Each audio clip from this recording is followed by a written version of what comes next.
The gentleman floor is recognized 5 minutes. I guess I'm just wondering, Mr. Attorney General, has anyone at the department told President Biden to knock it off with Hunter? I mean, you guys are charging Hunter Biden on some crimes, investigating him on others. You've got the president bringing Hunter Biden around to state dinners. Has anyone told him to knock it off? Our job in the Justice Department is to pursue our cases without reference to what's happening in the outside world. Just yes or no. Have you done that? That is what we do. So it's a no? No one that I know of has spoken to the White House about the Hunter Biden case. I'm wondering then. Of course not. Okay, I got it. So Hunter Biden is selling art to pay for his $15,000 a month rent in Malibu. How can you guarantee that the people buying that art aren't doing so to gain favor with the president? The job of the Justice Department is to investigate criminal allegations. You have information. Are you investigating this? I mean, someone who bought Hunter Biden's art ended up with a prestigious appointment to a federal position. Doesn't it look weird that he's become this immediate success in the art world as his dad is president of the United States? Isn't that odd? I'm not going to comment about any specific. Not going to comment, not going to investigate. So right. Hunter Biden associate Devin Archer told us that Hunter sold the appearance of access to then Vice President Biden. Are you confident he has stopped doing that? I'm sorry, I didn't understand the question. Hunter Biden associate Devin Archer told us that Hunter sold the appearance of access to then Vice President Biden. Are you confident he has stopped? I'm going to say again that all these matters are within the purview of Mr. Weiss. I have not interfered with them, and I do not. But if you were confident that he had stopped, you could. And I do not intend to us. interfere with him. So it was a lot of Chinese money that was working its way through these shell companies into the accounts of the Biden family. So the China initiative was set up during the Trump administration at the Department of Justice to go after the malign influence of the Chinese Communist Party. And the Biden Justice Department dissolved the China initiative. So I guess I'm wondering, does the department have any documents that would detail the basis for why you got rid of the China initiative that President Trump had set up? The Assistant Attorney General for the National Security Division gave a long speech which explained that. He has testified before Congress several times. We'd be happy to provide you with What's the basis? Just tell us all now. Why was the China initiative dissolved? What the Assistant Attorney General said was that we face attacks from 4 nation states: North Korea, China, Russia, and Iran, and that we need to focus our attention on the broad range of these attacks. Sometimes we don't know. But wait a second, are you saying that North Korea has the same malign influence risk to the United States as the Chinese Communist Party? Are you trying to represent there's some parity there? Because here's what it looks like. It looks like the Chinese gave all this money to the Bidens, and then you guys came in and got rid of the China initiative, and it was successful. Like, I saw one rationale that you guys got rid of the China initiative because it was racial profiling. But one of the people you convicted was a guy named Charles Lieber, who was a Harvard professor taking $50,000 a month to do China's bidding and give them whatever research was being done. Are you aware of the millions of dollars that moved through Rob Walker's shell companies from Chinese Communist Party entities into Biden family bank accounts? Are you aware of that? There were a lot of questions that you just asked. Let me start with the first one about North Korea. North Korea is a dangerous actor, both kinetically and with respect to cyber. But not on par with China. I'm on the Armed Services Committee, I'm not in the business right now. It makes you look unserious to suggest that. May I answer your question or not? Answer the question about whether or not you know about all the millions of dollars that moved you through don't Rob want me to Walker's answer about North Korea? I already know the answer, and so does everyone. They're not the same risk as China. So let's get on to serious questions and serious answers. Do you know about the money that moved through Rob Walker's shell companies, yes or no? As I have said repeatedly, I have left these matters to Mr. Weiss. I've not intruded. I've not interfered. I've not tried to find out what he knows. It's like you're looking the other way on purpose because everybody knows this stuff's happening. And you know what? People don't pay bribes to not get something in return. Right? The China initiative resulted in the convictions of a Harvard professor, of someone at Monsanto. So we were working against the Chinese. They paid the Bidens, and now you're sitting here telling me that North Korea is the big threat. I got to get to this one thing on January 6th. So did the FBI lose count of the number of paid informants on January 6th? Let me answer your question about China. I want you to answer China this is the question. I only most- get 5 minutes. You've already sort of, I think, you asked screwed me the a pooch on question China. you haven't So permitted- January 6th, did you lose count of the number of federal assets? Did you lose count and order an audit? Gentleman's time has expired. I get an answer to the question of did they lose No, count? of let the him number- answer the The question. time has expired. The Attorney General can respond. China is the most aggressive, most dangerous adversary Attorney that the General, I think United that- States faces, and we are doing everything within our power to rebut that, to stop that, to prevent their invasions, both kinetic, and through cyberspace. And we will continue to do If someone that. gave that answer in your courtroom when you were a judge, you would tell them they were being Mr. non-responsive Chairman, and you would direct them to answer the question. Point of order, Your Honor. Time is, Badgering the witness. Point of order, has expired. I got it. I was You like Your Honor? You want to stick with that? Yeah, I was getting laughed at to call me Your Honor. Point of order either way. Okay, I understand that too. All right. But the gentleman asked his question before his time expired. The Attorney General did not respond to the gentleman's question. I was hoping he would respond to the question about the confidential human sources on January 6th. He didn't respond to that. I'm sure we're going to get an answer to that later. Of course, Now- Mr. Chairman. now There were recognize 8 the questions gentleman. before that he was not given a chance to answer. Understand, So but the witness might have thought. But the witness doesn't, This was Mr. his Chairman, chance to point of answer order. the The witness does not control the time. hang on, exactly right. Members control the time. If they want to switch their question and focus on one more question that they'd like an answer to, I want to give the witness a chance to respond to that final question that Mr. Gaetz asked. He didn't respond to it. Someone else is going to ask it, I'm sure. We now recognize the gentleman from Tennessee for 5 minutes. The chair now recognizes the gentlelady from Pennsylvania. Thank you, Mr. Attorney General. Thank you for your decades of faithful service to our country, to our Constitution, and to the rule of law. Thank you for putting up with this today. The American people are watching. They know what's going on here. This is a gross misuse of your time, your team's time, and our time. It is a shameful circus. It has a goal. The goal is to spew lies and disinformation, ultimately to tear away at the confidence of our independent institutions, in your case today, our very important Department of Justice.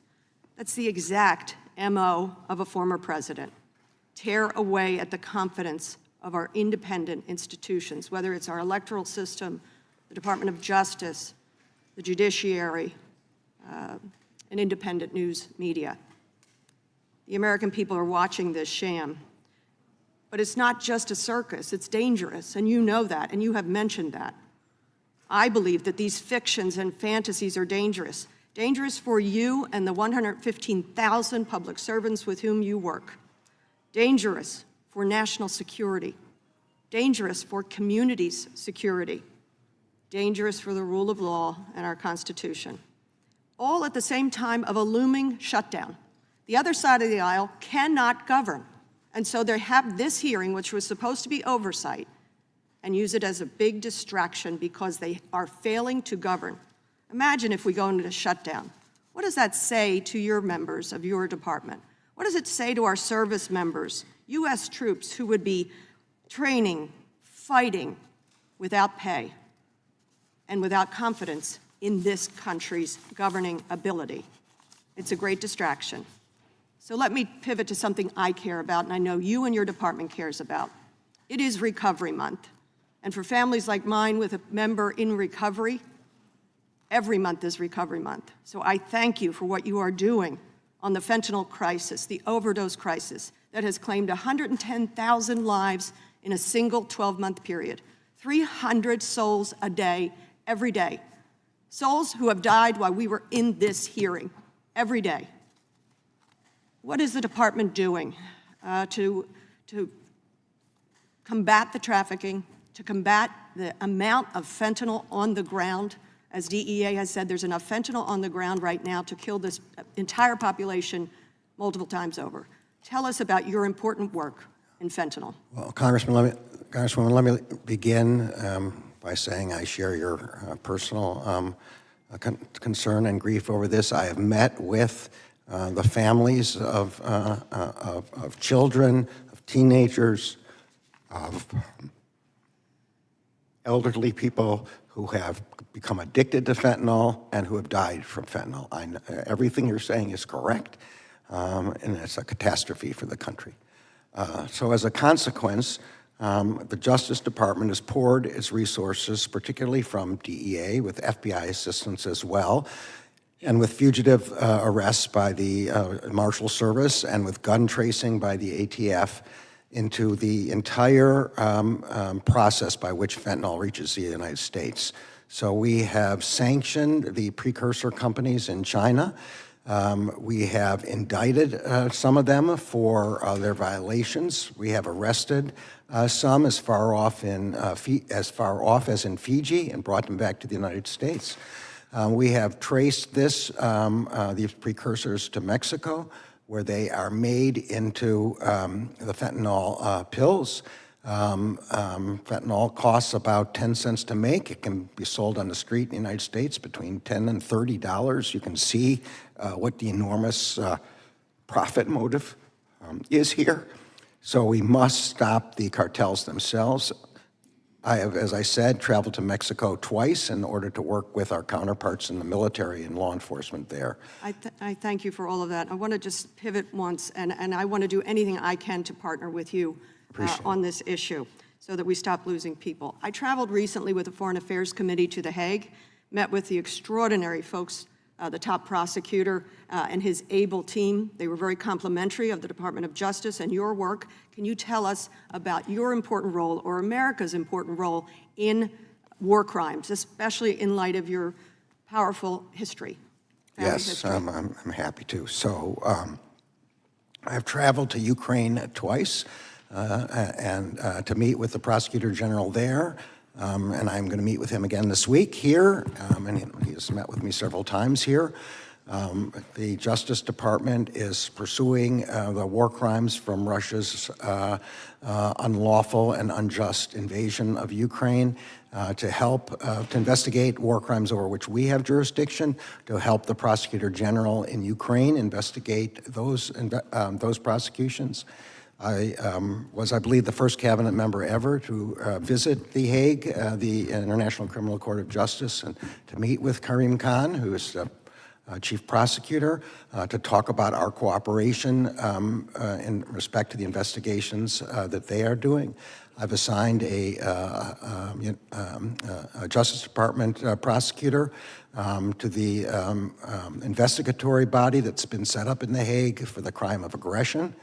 And she is there now working with the ICC and with Europol and Eurojust. And I've assigned a prosecutor to our embassy in Kyiv to work with our ambassador there and to work with the Prosecutor General's office there. I thank you, Mr. Chairman, for allowing that answer to go on, because it is critically important. America is indispensable, and your work is indispensable. Thank you, sir. Time of the gentlelady has expired. Attorney General Garland, the Department of Justice charged over 1,100 defendants in connection with the attack on our Capitol, correct? Yes, that's correct. I'm going to state two facts. The people who showed up on January 6th to attack the nation's Capitol were supporters of Donald Trump. They attacked the Capitol to stop Congress from certifying the fact that Donald Trump lost the election. Those two facts were so horrible that some in the right-wing media and some Republican members of Congress could not handle that, so they made up conspiracy theories. In fact, Donald Trump called January 6th a beautiful day. He said the people who showed up had love in their hearts. The Republican member of Congress said January 6th was like a normal tourist visit, and some Republicans have said there were no weapons used on January 6th. Attorney General Garland, were there weapons used in the attack on January 6th?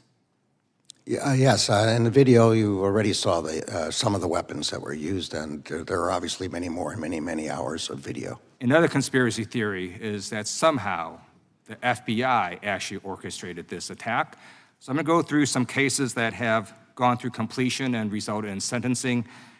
Joe Biggs was sentenced to 17 years in prison for seditious conspiracy and other counts related to attack on our nation's Capitol. Have you seen any shred of evidence that Joe Biggs was an FBI agent? No. In fact, Joe Biggs was a member of the Proud Boys. This is what Assistant U.S. Attorney Connor Monroe stated about Joe Biggs and the Proud Boys in court. He stated, quote, "They saw themselves as Donald Trump's army, fighting to keep their preferred leader in power no matter what the law or the courts had to say about it." And on September 4th, Joe Biggs stated that he is confident Trump will pardon him. He said, quote, "Oh, I know he'll pardon us. We're his supporters. We went there like he asked."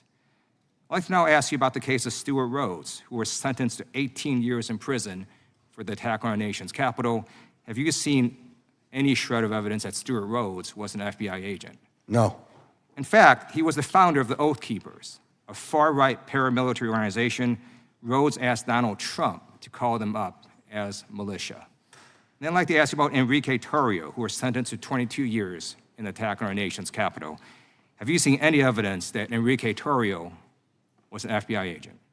He was not an FBI agent. In fact, he was the leader of the Proud Boys. What happened on January 6th is that Donald Trump's supporters showed up because he told them to. They marched to the Capitol because he told them to. They attacked the Capitol because he told them to stop the steal. That is the truth, and that is how history is going to record it. Thank you for prosecuting those who attacked our nation's capital. I yield back. Gentleman yields back.